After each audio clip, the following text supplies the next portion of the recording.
और मैं क्या कहूंगा, मेरी बसात और हैसियत क्या है। 14वीं सदी के इमाम आला हजरत मुजद्दिद दीन मिल्लत इमाम माते हाजरा मेरे इमाम बरेली के ताजदार फरमाते हैं, वाह क्या मर्तबा है गौसे वाला तेरा,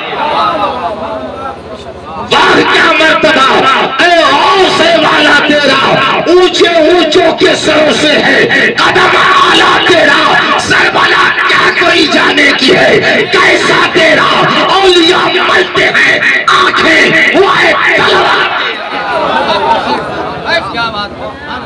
औलिया मलते हैं आंखें वो है तलवार तेरा। आज अगर कोई किसी सैयद ज़ादे की ताज़ीम करता है तो कितने लोगों के पेट में बदहज़मी पैदा हो जाती है। अरे ये सैयद साहब के पट्टू हैं, ये सैयद साहब के बड़े मुरीद हैं, ये सैयद साहब के बड़े चाहने वाले हैं, ये तो सैयदों का गुलाम है। मैं ये कहना चाहता हूँ, अरे खुदा की रज़ा चाहते हैं तो आलम, खुदा चाहता है रज़ाए मोहम्मद। बताओ कुरान में अगर किसी और के लिए आयत तत्हीर नाज़िल हुई हो तो बताओ मेरे सामने लाओ। कुरान कहता है नबी के घर वालों, रब ये चाहता है कि आपका मर्तबा बुलंद हो जाए, खुदा की ये मर्जी है कि आपको पाक कर दिया जाए। तो जब कुरान ने अहले बैत मुस्तफा की ताज़ीम की है तो आज के मुल्ला की हैसियत ये रही है कि नबी के और नबी ज़ादों की ताज़ीम को घटा दे। बरेली के ताजदार फरमाते हैं ना घटाया से घटा है ना घटेगा। अरे जब पढ़ाए तुझे अल्लाह ताला थे, जिसको रब ने बना के भेजा हो उसको सब मिटाने की कोशिश करें तो मिट गए, मिटते हैं, मिट जाएंगे आधा तेरे, न मिटा है न मिटेगा कभी चर्चा तेरा। आज भी दुनिया को अगर कुछ पाना है तो दामने गौसे आजम में आना होगा। वो रज़वी हो, बरकाती हो, सुहरवर्दी हो, आफाकी हो, नक्शबंदी हो, चाहे जो हो, वो साबरी हो, अशरफी हो, चिश्ती हो, चाहे जो हो, सब यही कहते हैं गौसे आजम बमने बेज़रो सामान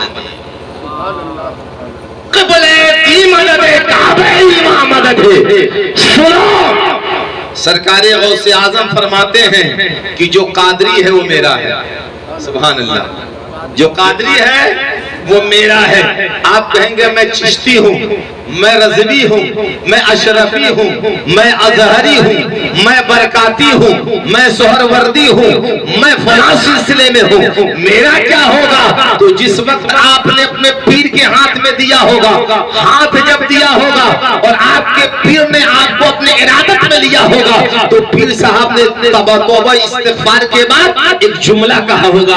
आपको याद है तो याद कीजिए। पीर साहब ने कहा होगा, ऐ मेरे मुरीद, मैंने अपना हाथ दिया गौसे आजम अब्दुल कादिर जिलानी के हाथ। कहते हैं कि नहीं कहते?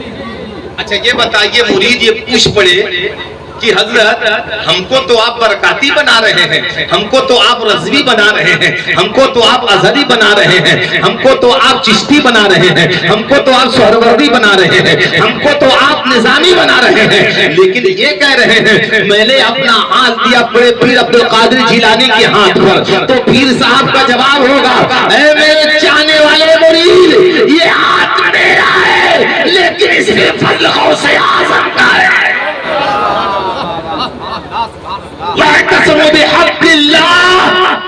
अल्लाह की रस्सी को पकड़ लो मजबूती के साथ।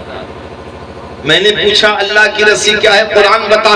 तो कुरान ने कहा अल्लाह की रस्सी जो अर्श से फर्श तक, जो आसमान से जमीन तक रहमत के साए की तरह रहमत की रस्सी बन के लटकी हुई है, जो नूरे खुदा है उसी को रहमत की रस्सी कहते हैं, वही अल्लाह की रस्सी है। लेकिन फुक़हा फरमाते हैं ये रहमत की रस्सी ये अर्श आज़म से लेकर जमीन तक तो जरूर है, लेकिन उस रस्सी का पता अल्लाह वाले बताते हैं।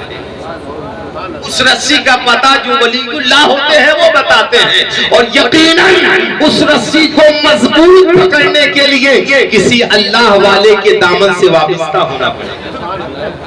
किसी अल्लाह वाले के दामन से वाबिस्ता होना पड़ेगा। हजरात, हर वक्त जमाने में लोग इतराज करते रहते हैं। एक जमात है जिसको हम गैर मुकल्लिद जमात कहते हैं, उसी जमात का एक मौलवी मुजफ्फरपुर से चला। हम सभी है गौसे आजम हुजूर मुफ्ती आजम हिंद शहजादे आला हजरत की बारगाह। पते की बात बता रहा हूं, सुनिए। पहुंचा, इस नियत से गया तो अपने साथ साथियों को लेके गया कि जब पीर साहब कहेंगे कि मैंने अपना हाथ दिया गौसे आजम के हाथ पे, तो जब मैं मुझसे वो कहेंगे तो मैं तो गैर मुकल्लिद हूँ, उनको मानता नहीं हूँ, तकलीद का कायल नहीं हूँ। जब वो कहेंगे तो मैं मुस्कुराऊंगा और तुम लोग भी मेरे साथ मुस्कुराना, ताकि मुस्तफा रजा खान की तहकीर हो जाएगी नौज़ुबिल्लाह। और उनके सामने जब ये कहेंगे तो वो बिल्कुल शर्मिंदा हो जाएंगे और मैं कहूंगा मैंने अपना हाथ दिया मुस्तफा रजा खान के हाथ पर। पते की बात बता रहा हूं। आज आला हजरत के ऊपर भी तनकीद लोग करते हैं और मसलके आला हजरत पे भी लोग तनकीद करते हैं। कैसे कैसे लोग पैदा हो गए हैं, अल्लाह इनसे हिफाजत फरमाए। आओ आला हजरत के शहजादे मुस्तफा रजा के मर्तबे को समझो। आला हजरत को समझने से पहले उनके बेटे के मर्तबे को समझो। मुफ्ती आजम हिंद की बारगाह में मुजफ्फरपुर का वो मौलवी जब पहुंचा और सरकार मुफ्ती आजम से कहा मैं आपसे मुरीद होना चाहता हूँ, वो मुरीद होने के लिए नहीं आया था बल्कि आपकी बारगाह में आकर के मसखरा करने के लिए आया था। जैसे कि बावजू होकर के आया, हुजूर मुफ्ती आजम हिंद के हाथ पे अपना हाथ दिया। हुजूर मुफ्ती आजम हिंद ने कहा कि मैंने अपना हाथ दिया गौसे आजम के हाथ पे। उसने कहा मैं अपने हाथ दिया मुफ्ती आजम मुस्तफा रजा के हाथ पे। फिर कहा मैंने अपना हाथ दिया गौसे आजम के हाथ पे। उसने कहा मैंने अपना हाथ दिया मुस्तफा रजा के हाथ पे। 3 मरतबा हुजूर मुफ्ती आजम ने जब कहा उसने नहीं कहा और बार बार वही जुमला दोहराता रहा। अब आला हजरत के बेटे मुफ्ती आजम हिंद को जलाल आ गया।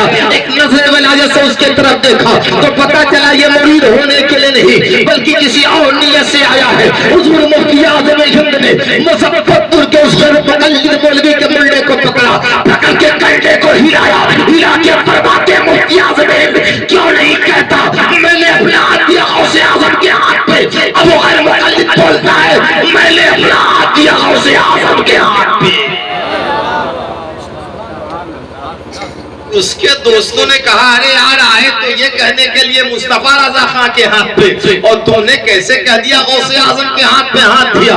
तो कहा जिस वक्त हम शबी गौसे आजम मुफ्ती आजम ने मेरे मुंडे को पकड़ के हिलाया था तो कसम खुदा की गौसे आजम का हाथ मेरे सामने नजर आया।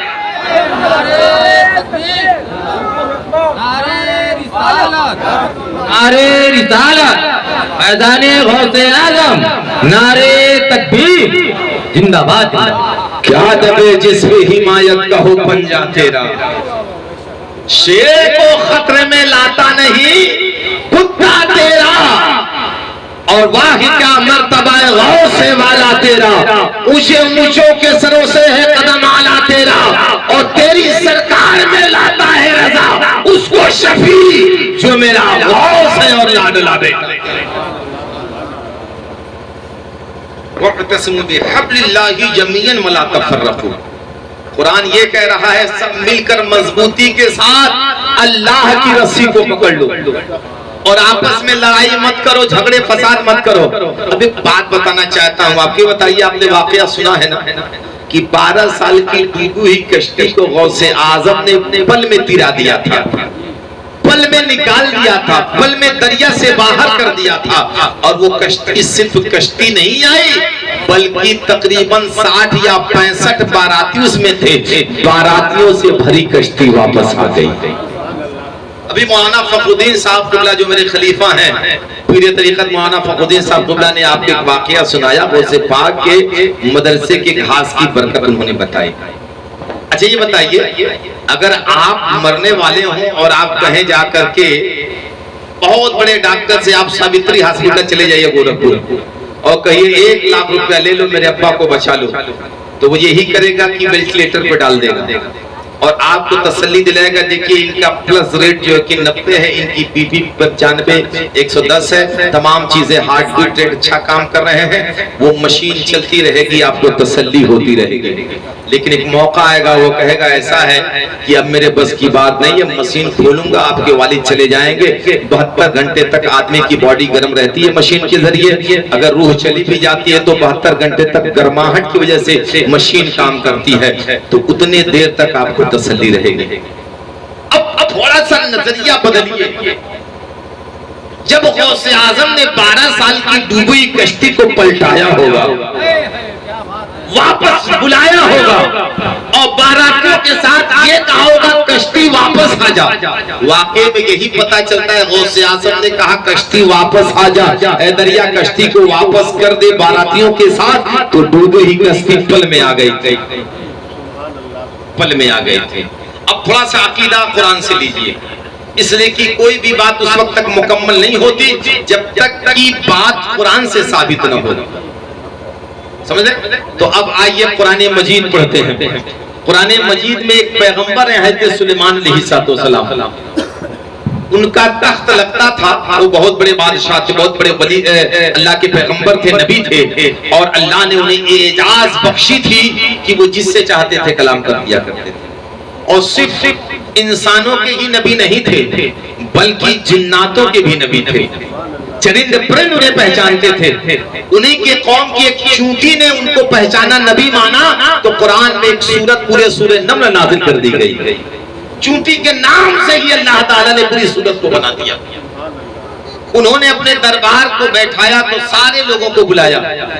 एक मलिका थी जिन्नातों की जिसे बिल्कीस कहा जाता था, तो आपने उसे भी अपने मजलिस में आने की दावत भेजी। खबर ये मिली कि वो आ रही है, तो हर जैसा मेहमान वैसा दस्तरखान।